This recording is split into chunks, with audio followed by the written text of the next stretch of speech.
make their life very happy. They're coming in with tens of billions of dollars.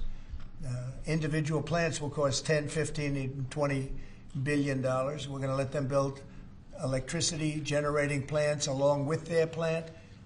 And they can't even believe it, and we're going to get them very quick permits, as I've done always. I did that in Louisiana with 2 LNG plants. I got them one permit in 1 day after waiting 14 years, and the other one in 1 week after waiting for 12 years. But this is very exciting to me. This is the automobile industry, and this will continue to spur growth like you haven't seen. Before I was elected, we were losing all of our plants. They were being built in Mexico and Canada and other places. Now those plants largely have stopped, and they're moving them to our country. In Indiana, the great state of Indiana, I love Indiana.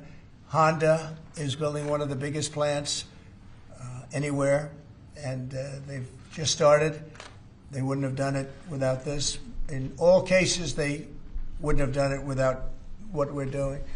So we'll effectively be charging a 25% tariff. But if you build your car in the United States, there is no tariff. And what that means is a lot of foreign car companies, a lot of companies are going to be in great shape because they've already built their plant, but their plants are underutilized, so they'll be able to expand them inexpensively and quickly.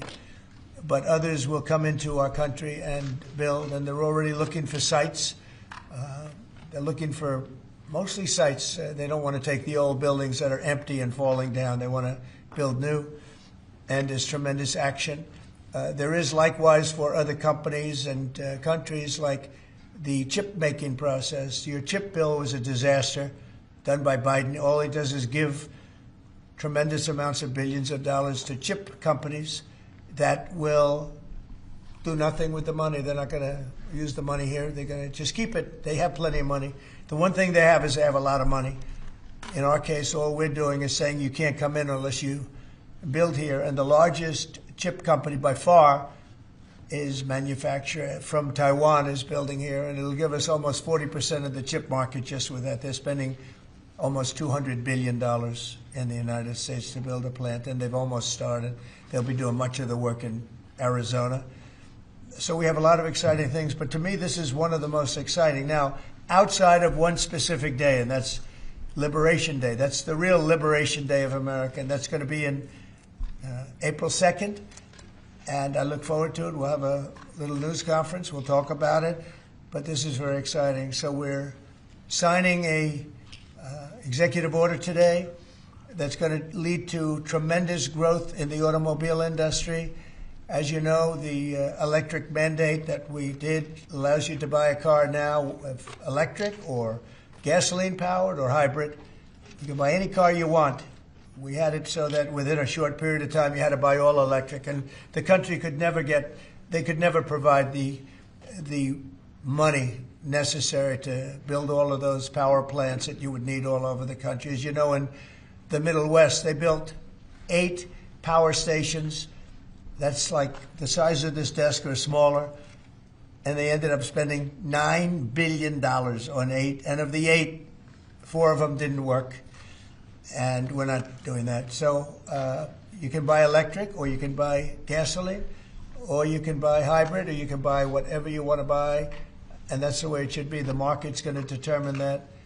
And you're going to see prices going down, but it's going to go down specifically because they're going to buy what we're doing, incentivizing companies to, and even countries, but companies to come into America and build.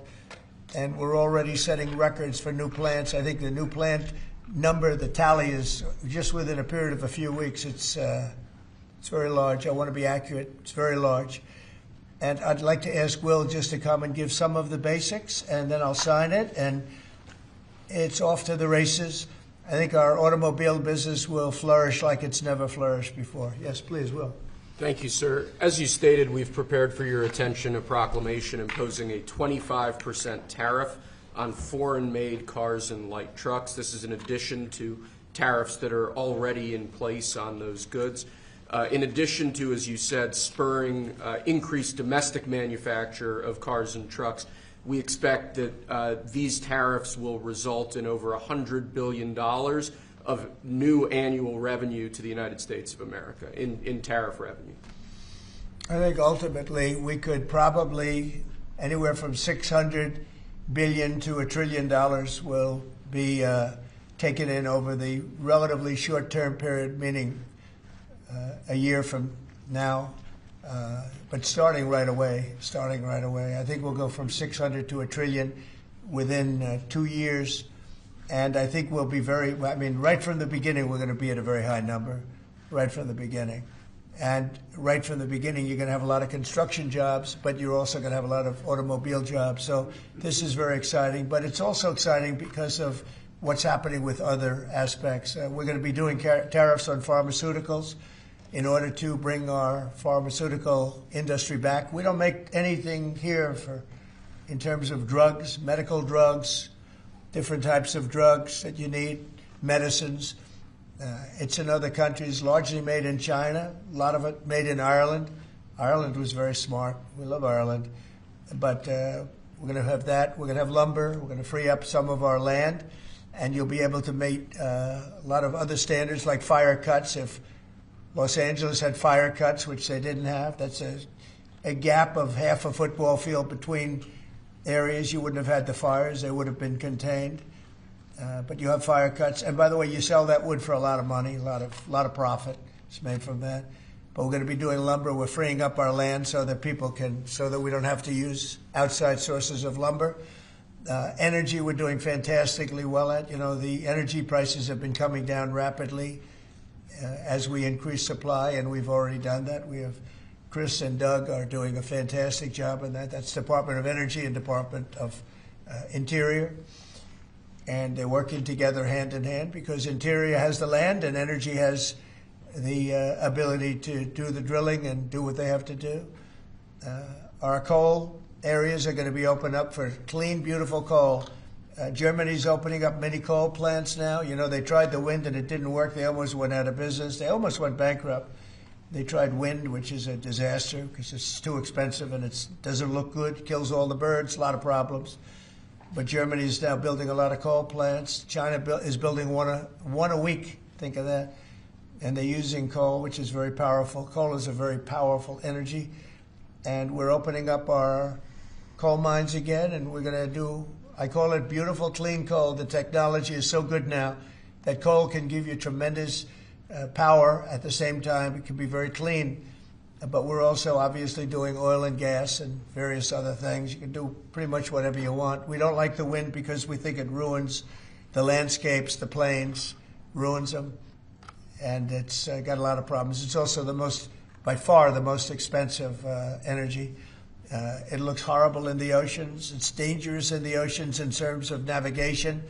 And if you look at what's happening with whales, in one area, they lost 2 whales, like in 20 years, washed ashore. And this year they had 17 wash ashore.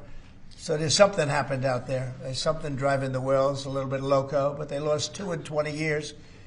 And now they lost 17 in a short period of time. So it's something wrong out there.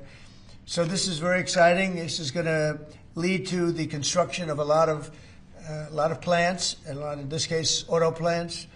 And you're going to see numbers like you haven't seen, both in terms of employment. It takes a little while. You're going to have great construction numbers initially, and then ultimately you're going to have a lot of people making a lot of cars. And one other thing, we have the Speaker of the House with us who's doing a fantastic job. And where's Mike? And we're trying to get approved. Mike, thank you very much for being here. We're trying to get approved, if we can. If you borrow money to buy a car, you're allowed to deduct interest payments for purposes of income tax, but only if the car is made in America. So if the car is made in America, you get a loan, you can deduct the interest. That's a big saving. A lot of people in that part of the world, in terms of buying cars, a lot of them don't think in terms of deductions.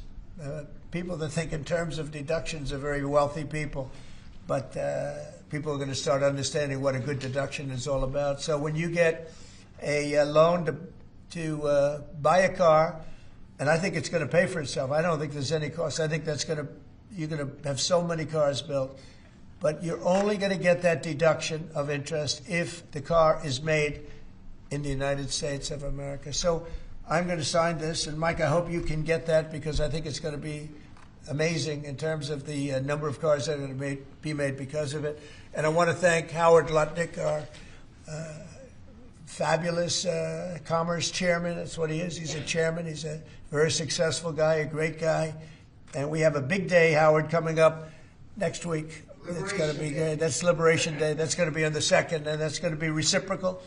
And I think people will be impressed. We're going to be very fair. We're going to be very nice, actually.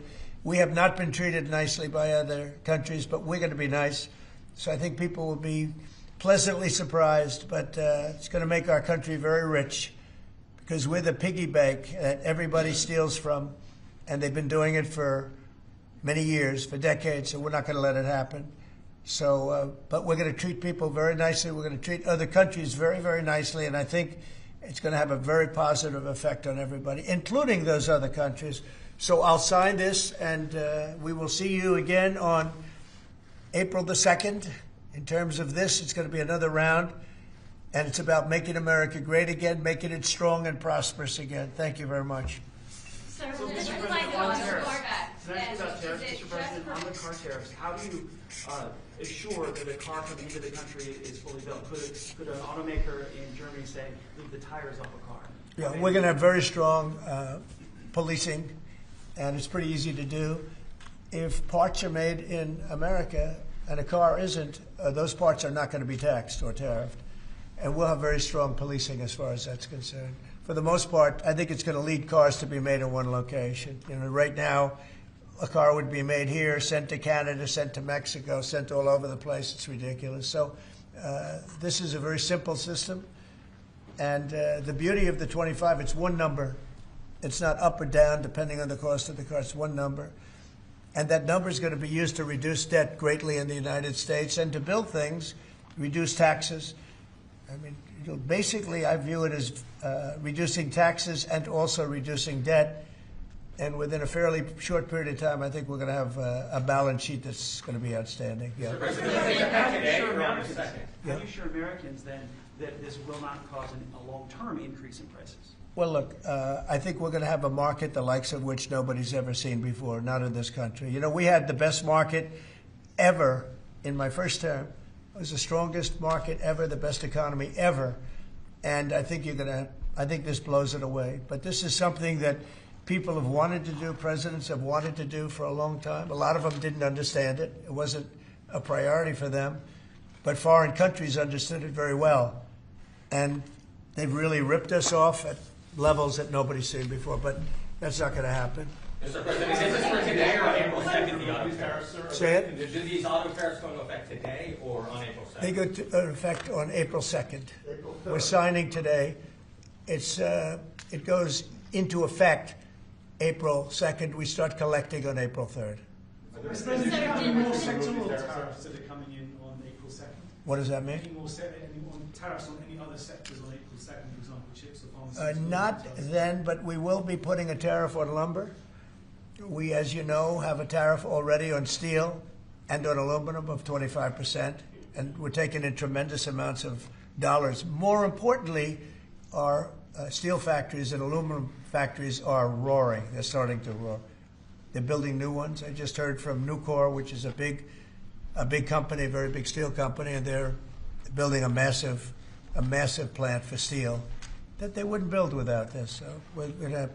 You're going to see things that are going to be actually amazing, and I think you already have. You know, we've had some news conferences where I can't have enough. They want to do news conferences where they announce they're going to spend $20, $30, $40 billion. But Apple, as an example, is spending $500 billion. Okay, any other?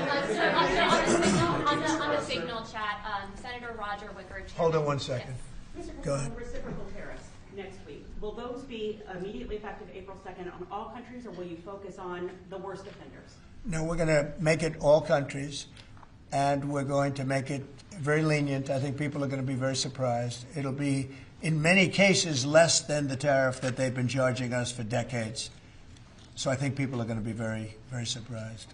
Why is on these auto tariffs, I think they'll be pleasantly surprised. I don't know. I think we're trying to keep it somewhat conservative. And on these auto tariffs, we saw obviously the NASDAQ 100 go down 2% at close, S&P 500, down 1%. What are you concerned Is that about today? that market reaction? Today? Yes, sir. I didn't say that. I want to see the jobs. I want to see that'll all take care of itself. That could take care of itself in 1 day, 2 days, or 1 week. Are there any conditions under which you'd remove these auto tariffs, sir, or is this permanent for the rest of your term in office? Oh, this is permanent. Yeah, 100%. Yeah. Are you on the auto tariffs? Did Elon Musk advise you at all on these auto tariffs? No, because he may have a conflict, so we don't talk. I've never talked to him. Elon's amazing. He's never asked me for a favor in business whatsoever. I'm actually a little surprised by it. I might do it, I might not do it. I do what's right, and he'd want me to do what's right. No, he's a patriot. He has never, these are big deals we're talking about. This is probably nothing like this. And I've never had Elon come and say, would you do me a favor with the mandate or the electric mandate or anything. He's never asked me for anything. Sir, also, what's your response to Republican lawmakers who have said today that your administration should take more accountability and not downplay what's happened with Signal that we've seen in these messages today? Well, I don't know about downplaying. The press upplays it. I think it's all a witch hunt, that's all. I think it's a witch hunt. I wasn't involved with it. I wasn't there, but I can tell you the result is unbelievable because the Houthis are looking to do something. They want to know, how do we stop? Can we have peace? The Houthis want peace because they're getting the hell knocked out of them. It's been very, very strong. The Houthis are dying for peace. They don't want this. And they're bad. Look, they were knocking ships out of the ocean. We had in the Suez Canal, they only have about 20% of the ships going through. They have to go through a different way, which takes weeks of travel. And that really affects commerce. But the Houthis have been hit hard, and they want to negotiate peace. But I don't think they're quite. I don't think they're quite ready. Classified that was shared? Say it? Do you still believe nothing classified was shared? Well, that's what I've heard. I don't know. I'm not sure. You'll have to ask the various people involved. I really don't know. I can only tell you this. You don't want to talk about it. The Houthis have been horrible to the world. What they've done, killed a lot of people, and knocked down a lot of ships and planes and anything else. It's not just the ships. And they have been hit. They have been hit harder than they've ever been hit. And they want us to stop so badly. And they've got to stop. They've got to say no mas. But I can only say that the attacks, it's attacks every day, every night. It's not just the one. You're talking about one. The attacks have been very successful, even beyond our wildest expectations. We've hit them very hard, very successfly. And we're going to do it for a long time. We're going to keep it going for a long time. Senate Republicans have said that they would formally ask the administration for an Inspector General report on the Signal issue. Will you agree to that? It doesn't bother me. I don't know. I want to find if there's any mistake or if Signal doesn't work. It could be that Signal is not very good. It's a company. Maybe it's not very good. I think we'd rather know about it now. There was no harm done because the attack was unbelievably successful that night, and it has been unbelievably successful every single night for the last 4 or 5 nights. So, and that's the thing that you should be talking about. This is something that should have been done by sleepy Joe Biden, but he was asleep at the wheel, other than when it came to stealing money, of course. Joe Biden should have done this attack on Yemen, which is basically a certain group within Yemen, the Houthis, and this should have been done by Joe Biden, and it wasn't. And that's caused this world a lot of damage and a lot of problems. He's responsible, but he's also overseeing the investigation to find out what went wrong. Maybe who's responsible? Mike Waltz says that he's responsible. Well, yeah, Mike Waltz, I guess he said he claimed responsibility, I would imagine. Had nothing to do with anyone else. It was Mike, I guess. I don't know. I was told it was Mike. But again, the attacks were unbelievably successful, and that's ultimately what you should be talking about, I think. No, Mike did. He took responsibility for it. His position over this, Mr. Say it? Should Secretary Hegseth consider his position over the Signal? Hegseth is doing a great job. He had nothing to do with this. Hegseth. How do you bring Hegseth into it? He had nothing to do. Look, it's all a witch hunt. Here we are talking about some of the greatest business deals ever made. The greatest companies in the world are moving into the United States, and you want to ask about whether or not Signal works. I don't know that Signal works. I think Signal could be defective, to be honest with you. And I think that's what we have to, because you use Signal and we use Signal and everybody uses Signal, but it could be a defective platform, and we're going to have to find that out. Mr. President, have you been briefed about soldiers in Lithuania? Say it? Have you been briefed about the soldiers in Lithuania who are missing? No, I haven't. Mr. U.S. President, President. have you spoken, sir, with the big three automakers about these tariffs? What was their reaction? I have.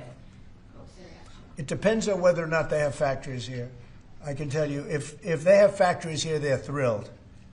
If you don't have factories here, they're going to have to get going and build them, because otherwise they have to pay tariffs. Very simple. And most of those have pretty big factories here, like General Motors has big factories here. They're going to move their parts divisions back to the United States, because some of them were made in Canada and some of them were made in Mexico and other places. They'll be moving their parts division back to the United States in factories where they may be at 60% capacity, so they don't even really have to build too much of a factory. But, generally speaking, if they have factories here, plants here, where they make their cars and equipment, but they make their cars here, they are thrilled. Same thing with the steel industry. Steel industry is now paying a 25% tariff, as you know, I put it on last week, and the business is roaring in the United States. And we can't, because of military, we can't lose the steel industry. If I didn't put the initial tariffs on steel in my first term, you wouldn't be able to have a military, because we wouldn't have, every steel company would be bankrupt in the United States, and every plant would be closed. But now they're booming, and putting this tariff on, this additional tariff for steel and aluminum, it's making them thrive, and it's already happened. Mr. President, coming up on the deadline for the TikTok sale, will you extend that deadline if you don't have a deal? Do you support Oracle? Well, we will have a form of a deal. TikTok is very popular, very successful, very good. We're going to have a form of a deal, but if it's not finished, it's not a big deal. We'll just extend it. I have the right to have the deal and to extend it if I want. So we'll see whether or not we have a deal. We have a lot of interest in TikTok.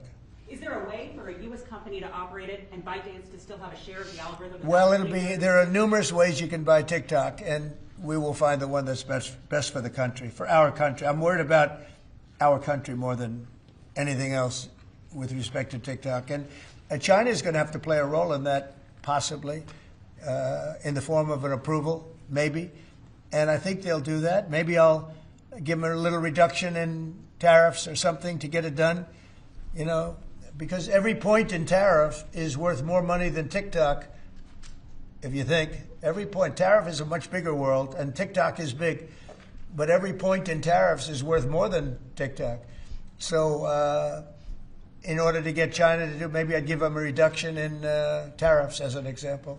Sounds like something I'd do. Do you think these tariffs are going to be good for Tesla, sir? Good for who? Tesla, which makes it. Well, he is a fantastic Tesla.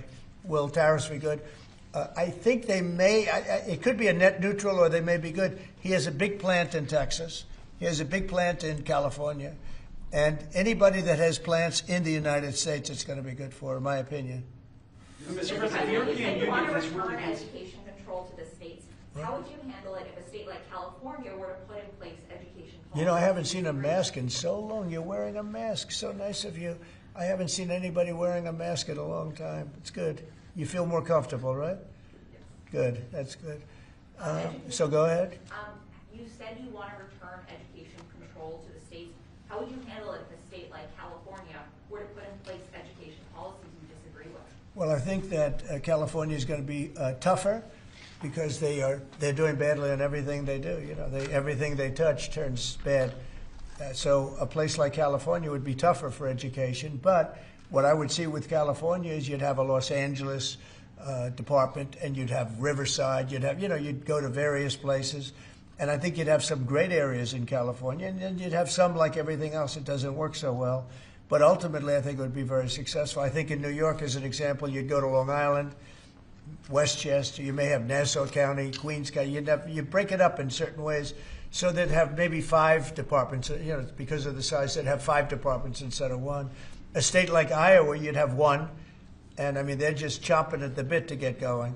So many states are chomping at the bit to get education, and it's going to happen fast, to get the education